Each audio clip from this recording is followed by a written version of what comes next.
Tip number 1 is about a trick that branded versus unbranded food challenges miss out.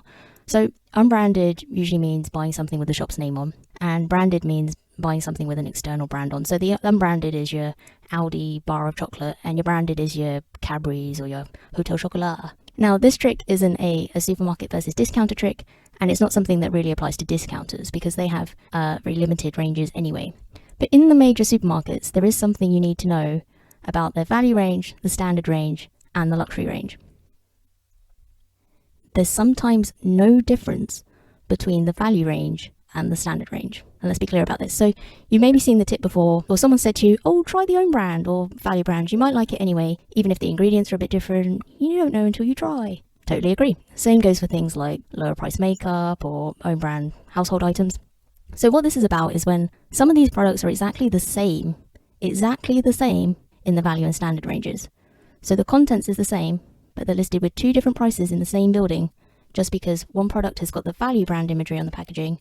And when we have a certain idea about status and that we can afford to buy the standard range instead, because we recognise that packaging's message that it must be better, because it costs more anyway, and because we're someone who deserves better, right? What you deserve is to get what you pay for. And if the food inside is exactly the same, but you're paying more for a packet that's branded standard instead, that premium you're paying is not for the innards. You're paying for maybe some nice graphic design on the outside, you're paying for a piece of plastic you can't recycle, or some cardboard you were going to put in the recycling anyway, or you're just buying the idea that you're someone who buys the standard range.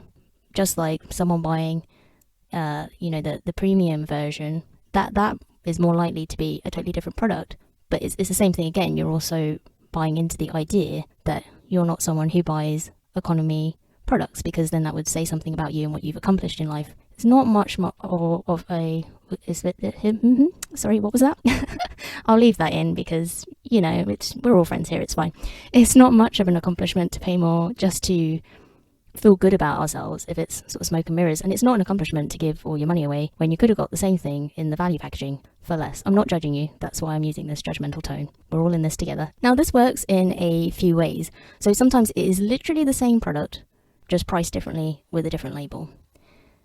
Now, other times, the standard range will have slightly more beneficial packaging than the value range, and that's how they justify the price difference. So this is things like a resealable bag rather than putting a clip on the bag yourself. I tend to find most of the resealable packets don't actually reseal very well and end up having to seal the bag or the box myself another way anyway. So if you're paying for that kind of convenience, I'd ask if you can DIY that convenient feature yourself and save a little today but a lot in the long term.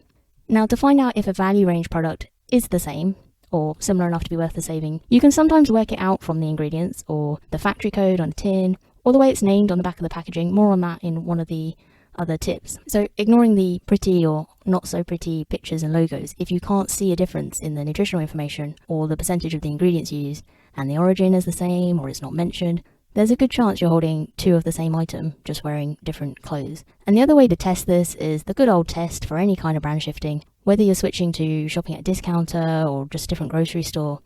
In this scenario, we're buying different brand categories from the same umbrella brand.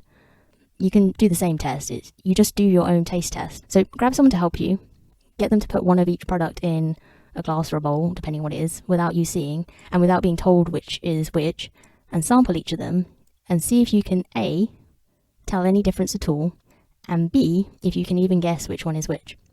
Now, super shoppers love doing this, but also other shows use this to prove a point all the time because it is effective. So I made a post on my blog rounding up so far all of the taste tests that I've featured if you want to pick somewhere to start or just see what the results of those were. I'll keep that updated whenever I talk about a taste test. I'd like to add some of my own in future too, because I'm getting into trying things like alcohol-free drinks more and eating plant-based more, and sometimes I just don't have a frame of reference for that. It means swimming in a new shopping ocean potentially. I don't want to drown. I'm sure you don't want to drown either.